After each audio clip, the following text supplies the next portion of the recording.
Today's video was requested by Bottle Mining and Antiques, and he recently found an awesome stoneware jug with Citro, the thirst quencher on it. Well, let's see what we can find on this one, on this episode of Antique Bottle Stories.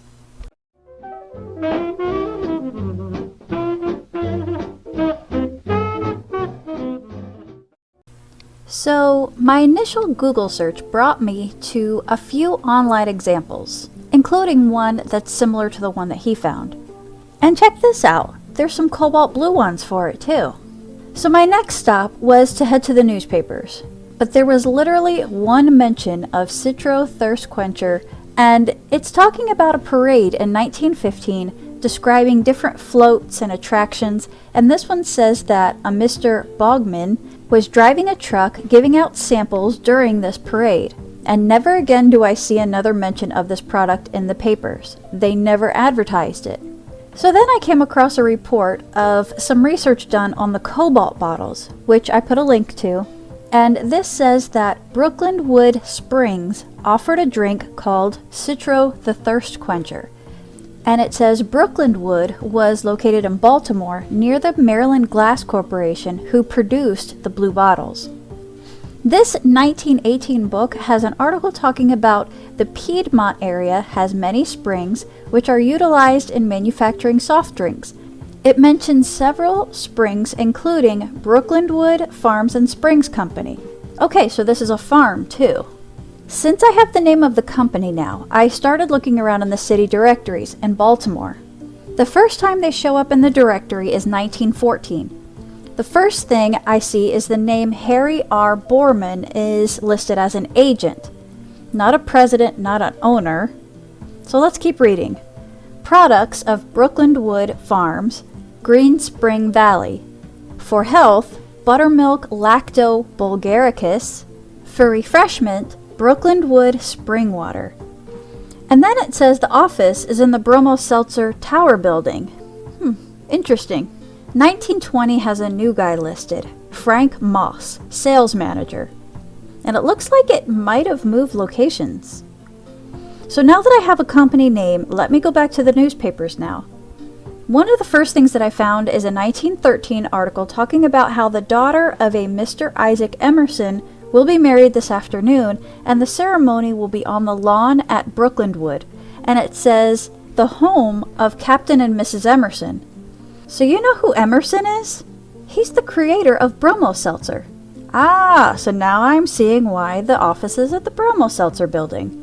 So then I found a site with the history of Brooklyn Wood and all its owners. And it verifies that Emerson did own it from 1916 until 1952. Here's a 1913 ad in the paper for milk and buttermilk from Brooklyn Wood Farm. I came across a picture of the calf nursery from 1917. All the other articles I find in the paper pertain to the farm, cattle, and milk. So what about Citro? Well, I found another story. He talks about Emerson and how these cobalt bottles were produced under Emerson's direction. There were 3 versions. One was called Brooklyn Wood Water, one was called Perfection Ginger Ale, and then Citro at the end there. And the words are written inside of a lemon. So now this guy that wrote this is from the area, and he says he's dug these crocks in just about every dump that he's dug in, but the blue bottles are harder to find. Another source here from 1922 says that the farm is one of the best cattle breeding establishments in Maryland, and that hundreds of people visit this farm all day long, sometimes up to 5,000 people a day, buying milk, eggs, and dairy products. And you can see there's a little photo of the farm here too.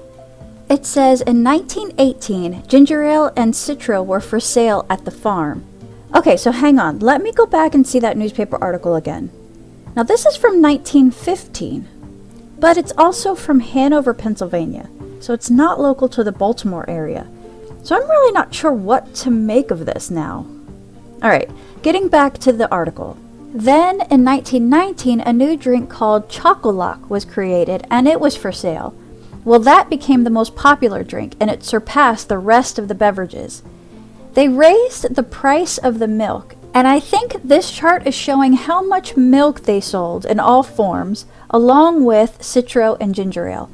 And at the time of this 1922 article, Citro was still being sold. So now we know why it wasn't advertised in papers. It was pretty much sold and consumed on the premises. There must have been some bottles that you can take home, and that's how some bottles are out there. But Emerson didn't need to advertise, and he didn't look like he shipped out shipments of these beverages either. Thousands of customers came to him every day.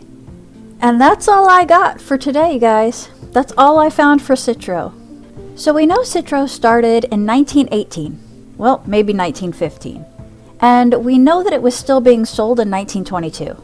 And there's so little information out there for Citro. It really was very local to the farm, so this wasn't a nationally known product. And I'm not sure how long it was produced for. Alright guys, remember you can always email me with requests anytime, and we'll see you on the next one. Have a wonderful day. Thanks for watching.